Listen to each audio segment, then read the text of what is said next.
This is SelfWork, and I'm Dr. Margaret Rutherford. At SelfWork, we'll discuss psychological and emotional issues common in today's world and what to do about them. I'm Dr. Margaret, and SelfWork is a podcast dedicated to you taking just a few minutes today for your own self-work. Hello and welcome to SelfWork. I'm so glad you're here. My name is Dr. Margaret Rutherford. I'm a clinical psychologist out of Fayetteville, Arkansas. I've been practicing for over 25 years, and I wanted to extend the walls of my practice when I began podcasting about a year and a half ago or a little more. I wanted to try to reach people not only who might be in therapy or be talking to a mental health professional, but to people who might not even know what a psychologist or a clinician would have to say about emotional issues or psychological dilemmas, but they might be curious enough to listen to a podcast. I'm also a huge proponent of trying to confront the stigma around mental illness, so I try to provide lots of education about mental illness. So thank you for being here. I hope today's subject is not one that you're highly familiar with, but if it is, it can truly be devastating, and that is apathy and loneliness. You're in a relationship, but you still feel very, very lonely, and you may have even, or your partner may have become apathetic. I've heard many times someone say in their desperation, I'd rather be lonely alone than be lonely in this marriage. So that's the topic for today. This podcast is sponsored by Audible.com. I don't have advertising on this podcast, but when Audible reached out to me, I thought, I think this is a win-win. We'll talk more about it later in the program. Apathy can be used almost as a defense mechanism. If you've been hurt, then you tell yourself you don't care. It's protective in a way. But here are 10 things to try. And I always get tickled when I do a list of 5 or 10 because so many people do it. And yet people really tend to be drawn to posts or podcasts that have lists. So here's another list, but I hope that there's some fresh ideas within it. The listener email today is from someone who wants to find a therapist, but doesn't want anyone to know she's looking. So I'll answer that listener's email. And by the way, I love getting your emails. I'll talk about it later, but my email is askdrmargaret@drmargaretrutherford.com. I find out so much about my listening audience because I want to gear these podcasts to you. I had a suggestion a couple of weeks ago that I do one on work stress and just handling feeling overwhelmed, and I'm planning to do that. So I hope you'll write and let me know who you are. Again, that's askdrmargaret@drmargaretrutherford.com. And now we'll continue to a discussion about confronting apathy and loneliness. Thanks again for being here.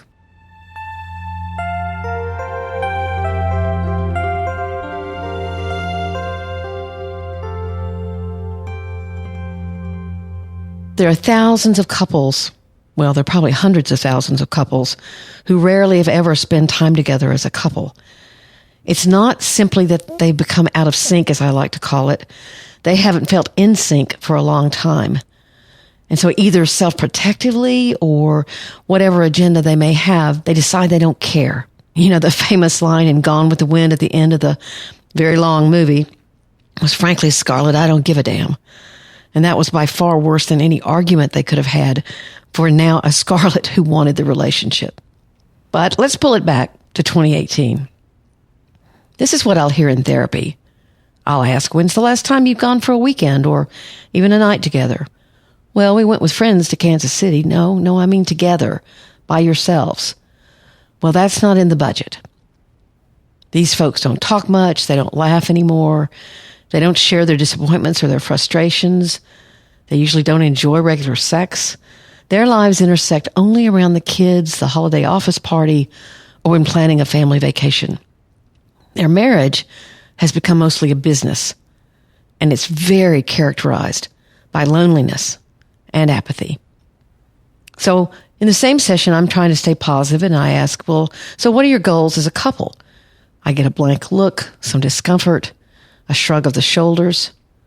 Well, we both love the kids, and we're busy all the time. Other than being parents, these two people are living parallel lives. Their individual lives influence each other like two magnetic fields running alongside one another, but they both remain much more focused on their own needs or the needs of the kids rather than the needs or desires of the other. It's not only a big mistake, it can lead to the death of your relationship. I would rather have two people coming in, and believe you me, this happens a lot, screaming at each other, than two people who look at me and say, I don't really care what he or she thinks anymore. I'm here because she asked me to be, or I'm here because he asked me to be. I still have feelings, but they're not at all what they used to be. To me, that expectation can feel like I'm supposed to help them kick a dead horse alive, and it's not very hopeful.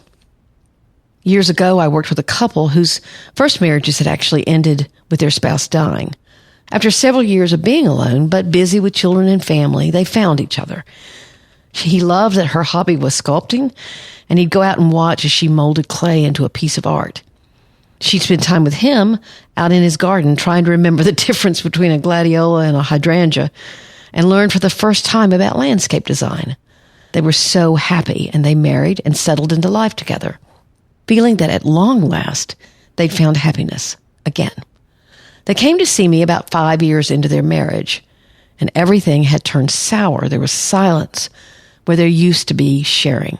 There was resentment where previous efforts at empathy had existed. We don't know what happened. We've even talked about divorce, but now our kids really care about each other. As I sat and talked with them, what I heard them describing was losing their interest in each other. The apathy in their relationship was palpable. I asked her, do you ever go out in the garden anymore? Well, no, I get bitten by mosquitoes and my knees don't do well anymore. So I asked him, how long has it been since you've watched her sculpt? Oh, I don't know. It's cold out there in her shop, but I love watching sports. She's just not into that. They were giving each other the message, however unintentionally, you're not important enough to me to go out of my way to be interested in you. Wow, that must sting. So what should a couple do who may be in this very painful and lonely boat? It is important, of course, to rule out depression on either side. Hopelessness and helplessness are both classic symptoms of depression, and hopelessness can certainly look like apathy, but it's not the same. In apathy, you have the energy available, you have a clear enough mind to be interested, but you're just not trying anymore. You've given up. You tell yourself you don't care enough to try. So, speaking of trying, we're going to talk about 10 things that I found helpful. Most of them are pretty tangible, pretty concrete. Some of them are a little more conceptual, or they're tied together with concept and behavior. But let's see what's on this list. Number 1, rediscover what interests you about your partner. How often do I hear things like, I know what he's going to say before he says it. She's always bringing up the same old, same old. I get tired of hearing it. You don't have any control of what your partner does or doesn't do, but you can look at yourself honestly. You may be sorely lacking in interest or support for him or her. And if that's the case, you can either try to remember what you used to do, and if you can't remember that, ask them, so how can I show you that I care? Let them answer that question. I do care. I've almost forgotten how to show you. And then you have to look at yourself. Maybe you are being repetitive. Maybe you're assuming things. The interesting thing to me is we spend hours away from each other every day. So how can you assume that absolutely nothing has changed for your partner and that what they have to say is what they've always had to say? Now, we do generally have arguments about the same things. That's true. And continual bickering can lead to apathy. So here's an assignment. You and your partner try having the argument that you always have, except you're fighting for your partner's side and he or she is fighting for yours. It can be enlightening to experience their side, maybe even how they feel, and hear your own words coming out from your partner's mouth. I've had couples come in and go, wow, that was something else. I hated hearing myself, or I kind of got a sense when I fought for her side what she must feel like fighting with me. There's a section in our local paper every Sunday where someone in the community is featured. They always have weird questions for them to answer, like, who would you invite, dead or alive, to a private dinner party, stuff like that. And it's fun. So every Sunday, or at least almost every Sunday, I ask my husband the same questions, and I learn something about him because his answers change. And lo and behold, last night, if anything made me a believer in change, last night, my husband ate grits. He's from New Jersey, and he doesn't like grits, I thought. But there they were on his plate, accompanied by some shrimp, by the way. But I couldn't believe it. Number 2, confront the awkwardness of not touching. I did an episode on this. It was 56, so I'm not going to go into that too much. But again, you can start out lying by one another quietly, clothes on or off, lights on or off, but at least get used to having some time together that's just you and him or her.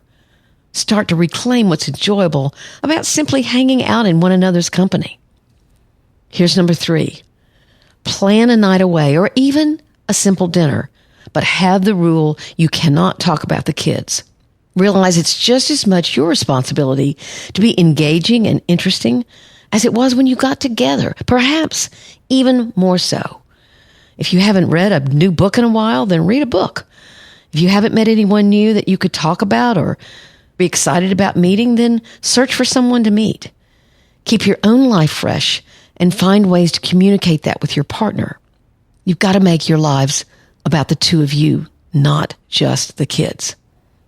Number 4, realize when you're hanging on to old disappointments.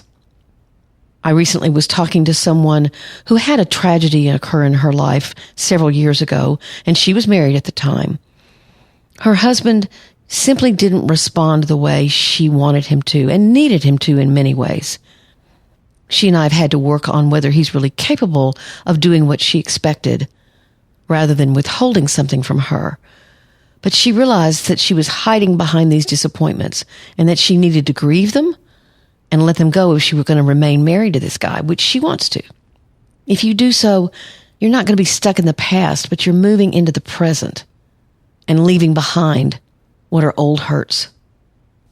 Now we're almost halfway through, but number 5 is to acknowledge how critical you're being. Sometimes, again, when I'm being criticized all the time, I may adopt an attitude of, I don't care what you have to say, just leave me alone.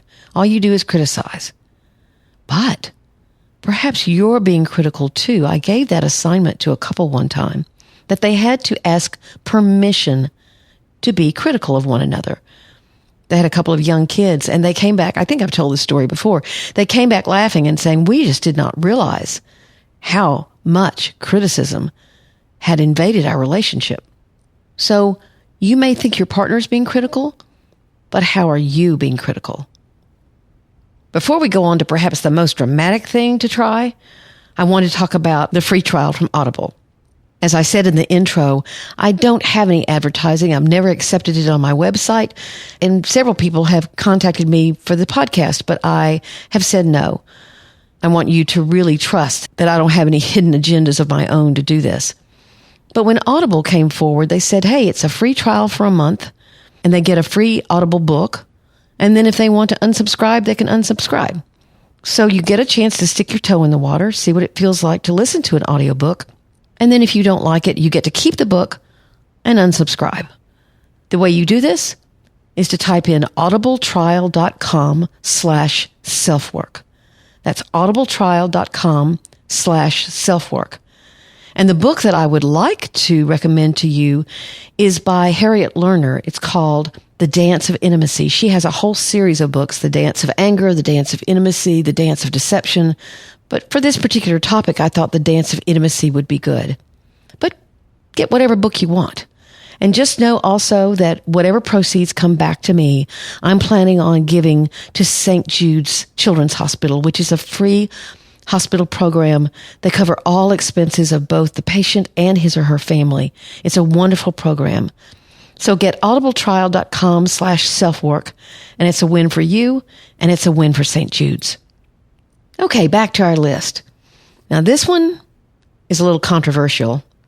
See what it feels like to plan your divorce.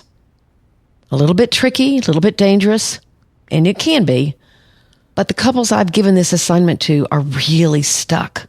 And basically, they find out one of two things. Either that considering divorce is easier than they thought, and they actually can undo their marriage with some amount of amicability. But other couples experience quite the opposite, that reality isn't what you want at all. And connecting with it as a reality helps you become much more clear about what you do want and can motivate you to fight harder for your marriage, to either brush up on relationship skills that you used to practice or learn new ones. So again, that may sound a little drastic, but it's in everybody's mind anyway, so why not just talk about it? Number 7 is about having goals together. We mentioned this at the very beginning when I was actually asking couples what goals they had together. Even if you're afraid that you might fail at doing something together because it's been so long. I've had couples, for example, who have been working on financial issues and they're not in good shape. They've either filed bankruptcy or they're spending way too much money. And one of the goals that we decide together to set is for them to come up with a financial plan. I like the idea of a glass jar out on the kitchen counter where they can both put money that's their kind of mad money or saving for something they both agree on. It's a very tangible way of communicating about they're in this together. So have goals together. I don't care if it's a financial plan. I don't care if it's supporting a nonprofit, growing a garden. I don't really care, but having goals together. Number 8 is finding things to laugh about. I've assigned this to couples many a time, especially apathetic ones, the homework of having a water fight. Then I will tell you someone fell and broke their leg when they were doing it. So I have wondered whether that was a great thing to do. But I suggest that one of them buy 2 water guns and then go after it. Surprise the other partner. Anything to have fun. It doesn't have to be expensive. Just let go and have some laughs. Number 9 is much more serious. Couples often suffer after a great loss, like a child dying or an illness of a family member. The myth is that many people divorce after such a loss, but that's not really true. Only about 16% of couples divorce after a child's death. But you can try to not allow it to separate you. You may be feeling so grieved yourself that you don't have anything to give, so you isolate. You may even tell yourself you don't care, that you can't tolerate being there for him or her. You don't want to try anything at all. But please realize that he or she may be the one person in the world who knows what you feel like. So talk about your grieving. And the last one is very simple. Risk, risk, and risk. It's so worth it. If you risk, you really try, and your partner won't budge, they remain disengaged, uncaring, apathetic, then at least you'll know you did everything you could. And that's a good feeling. I hope this has been helpful. I'm all about what you can do about it on SelfWork.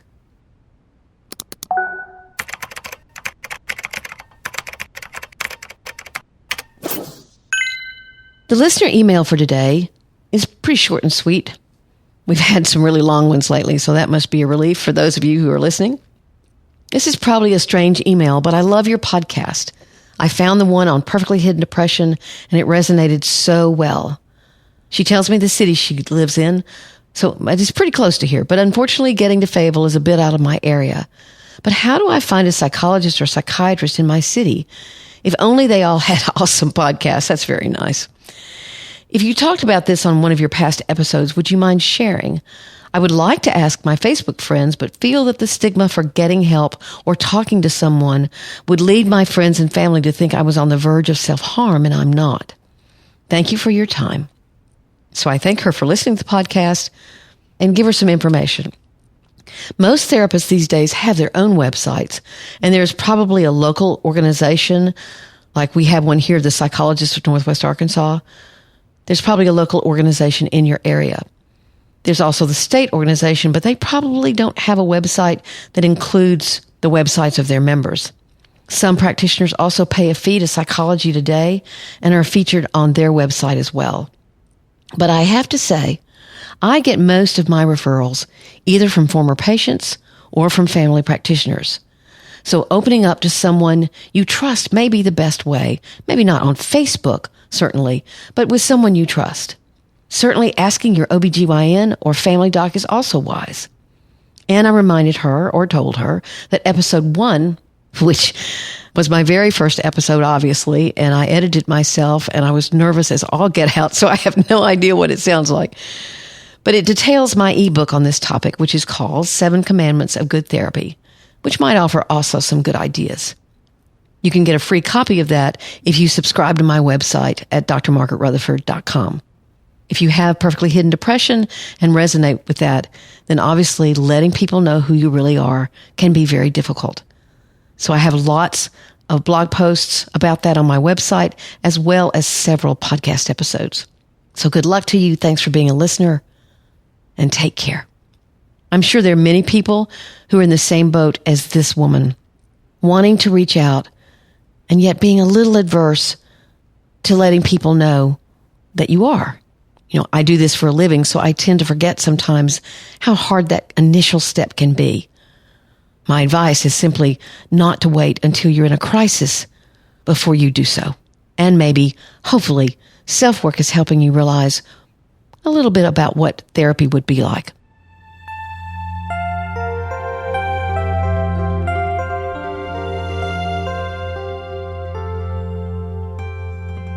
I want to thank you so much for being here. I've given my email already, but I'm going to give it again because I love getting emails. Ask Dr. Margaret at drmargaretrutherford.com. Let me know who you are. I also want to thank everyone for the ratings and reviews. I almost have 150 as of this recording, and that is absolutely stupendous. What that does is raise me in iTunes ratings so that when someone looks for self-help podcast or depression podcast, and my cover of SelfWork is closer to the top. And we all know we don't scroll down very far, right? So I would so appreciate it if you'd leave especially a review. That gives me even more information, but a rating is great as well. Or you can do that wherever you listen. My website is drmargaretrutherford.com. You can subscribe there and get weekly blog posts and podcasts in one newsletter per week. I promise, no more. And I'd like to invite you to a new entity. It's a Facebook group that I've started, and I'll have the link in the show notes. And I called it SelfWork as well, letting the SELF stand for Strength, Empathy, Laughter, and Friendship. I'd love for you to join the group. It's closed, meaning only the members can see what we post there. It cannot be seen by the general public. And all you have to do to join is answer some questions. Again, I'll have the link, but it would be facebook.com/selfwork. I think it's a little harder to find than that, so maybe you can take a peek in the show notes. Next time I'll try to have the exact URL for you. So thanks for being here. You have my gratitude. Again, I hope this problem is not one that you're experiencing, but if it is, I hope it's been helpful. Take good care. I'm Dr. Margaret, and this has been SelfWork.